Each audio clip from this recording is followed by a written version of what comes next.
Kasus mega korupsi di lingkup BUMN kini makin meluas setelah tercatat sejumlah nama besar. Terbaru pengamat politik Citra Institute F. Riza mengatakan Presiden ke-7 Republik Indonesia Joko Widodo alias Jokowi bisa saja diperiksa terkait kasus korupsi minyak mentah di Pertamina. Pasalnya, dugaan tindak pidananya terjadi antara 2008 hingga 2023 atau di masa kepemimpinan Jokowi sebagai Republik Indonesia. Selanjutnya, F. Riza lantas mengungkapkan sejumlah alasan mengapa kasus korupsi besar ini baru terungkap di era Presiden Prabowo Subianto. Menurutnya, dugaan adanya pembiaran korupsi tersebut harus diusut oleh Kejagung atau Kejaksaan Agung. F. Riza juga menduga ada aktor utama di balik kasus korupsi Pertamina. Ia pun mendukung penuh Presiden Prabowo dan Kejagung untuk mengusut kasus korupsi, tak hanya di BUMN namun juga di lembaga lain. Iya, kalau dianggap bahwa ini kegagalan di eranya Pak Joko Widodo, ini adalah sebuah sinyal memang di era Pak Joko Widodo, jangan-jangan bukan gagal, tapi memang kasus korupsi itu tidak mau diberantas. Diketahui tapi dibiarkan.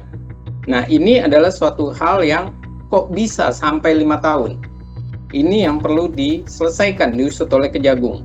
Dan yang kedua, jangan-jangan Pak Jokowi sebagai presiden mengetahui kasus itu tapi tidak punya keberanian untuk memprosesnya.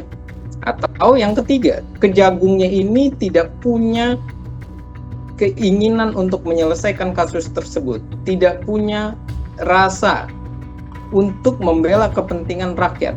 Rasa membela kepentingan rakyat itu harus hadir di dalam setiap pejabat publik.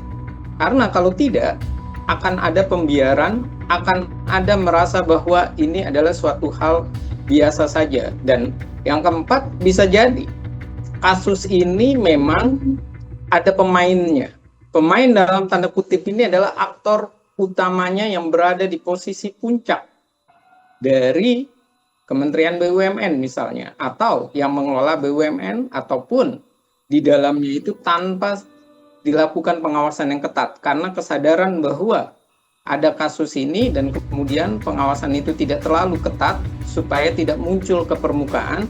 Dan sisi yang lain, inilah yang terjadi, bagaimana subsidi kita selalu tinggi, selalu meningkat, tapi ujung-ujungnya masyarakat tidak pernah merasakan dampak pemberian subsidi ataupun merasakan manfaat subsidi secara masif. Download Tribun X sekarang, menghadirkan lokal menjadi Indonesia.